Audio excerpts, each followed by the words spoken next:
With MLB The Show 25 Early Access releasing this upcoming Friday at midnight, regardless of if you're a new or returning player, you more than likely are looking to tune up or improve your hitting ability prior to release, and that's exactly what I'm here to help you with. With my simple tips and tricks, you'll be able to improve your hitting and hit like this. Swing, and that one's hammered. Swing, and that one's hammered. Swing, and that one's hammered. Deep drive, way back there. Bye-bye. Before we get into any gameplay, you're going to want to ensure you have the best possible settings.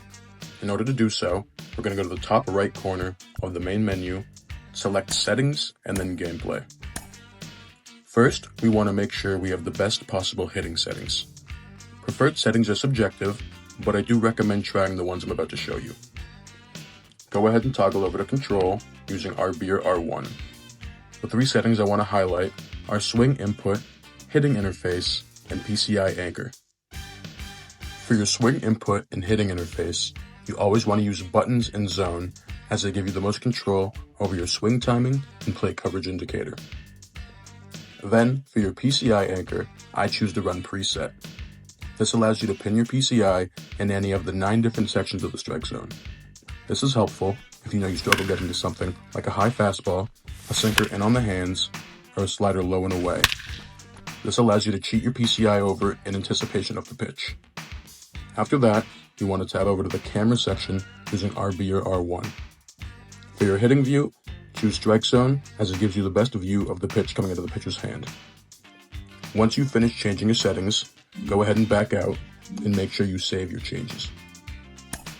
Now that we have the correct settings, we're going to want to go ahead and toggle down on the main menu until you see Custom Practice. Once you see it, go ahead and select it. From here, you're going to want to do two things. One, pick a team with a batter you like or hit well with, and then pick a team with a pitcher who either throws hard, you struggle to hit, or anticipating having to face a lot. The most common pitch beginner and even returning players struggle with is an outlier fastball.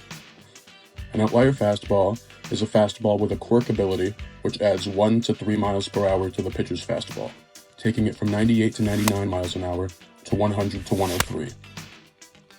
So for this demonstration, I'm going to pick the Red Sox and the Pirates, since the Pirates have two pitchers who throw over 100 miles an hour in Paul Skeens and Aroldis Chapman. Once you select the teams, go ahead and pick the time of day and the stadium. These are both preferential, just pick whichever stadium you like the most or can see the ball best in. Once we load in, we want to go ahead and press pause and then go down to settings. Once you select settings, select gameplay. You'll see in the second row it says hitting difficulty. For me, I typically play on All-Star. So in order to get better, you're going to want to practice on a difficulty higher than what you normally play on. So for me, I'm going to go 1 to 2 difficulties higher. So that would be Hall of Fame or Legend. If you're inexperienced or new to the game and you're playing on a difficulty such as Rookie or Veteran, you're still going to want to do the same thing. So if you're playing on Rookie, you want to go to Veteran or All-Star, and if you're on Veteran, you want to go to All-Star or Hall of Fame. I understand it can be daunting, but that's the point of practice. After we save our changes, we're going to want to go ahead and go up to Practice Type. Select Practice Type and then select Batting. Once we select Batting, you're going to want to choose the hitter you most like.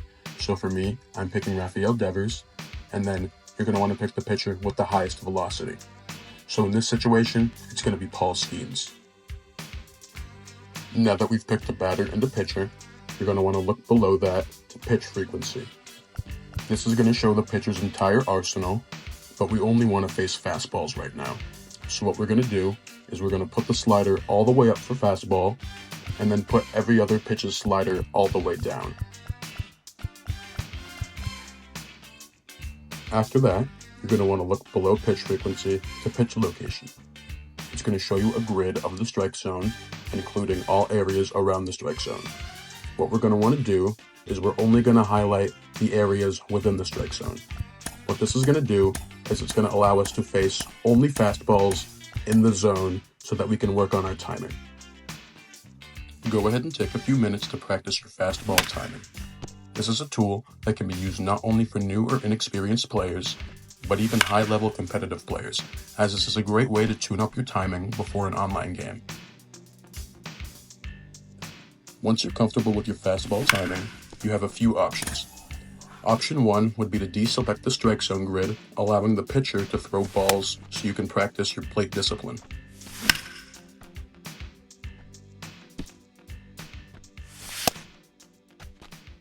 Option 2 would be to keep the strike zone selected, but turn up other pitch sliders, allowing the pitcher to throw different pitch types, making it so you can practice reading separate pitches out of the pitcher's hand.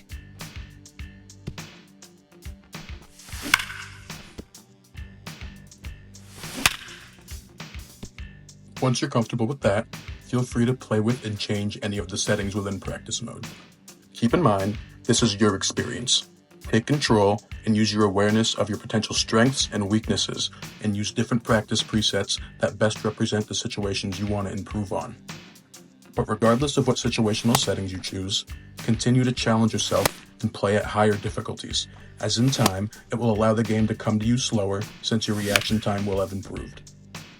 I know it may be easy or simple to some, or overwhelming and difficult for others, but remember, like always, improving at anything takes patience and repetition. So don't worry or get yourself down if you aren't smashing balls off rip like your 04 Barry Bonds. As long as you keep at it and keep my simple tricks in mind, you'll be getting intentionally walked in no time. As always, thank you for watching, and I hope you're as excited as I am to get my hands on MLB The Show 25.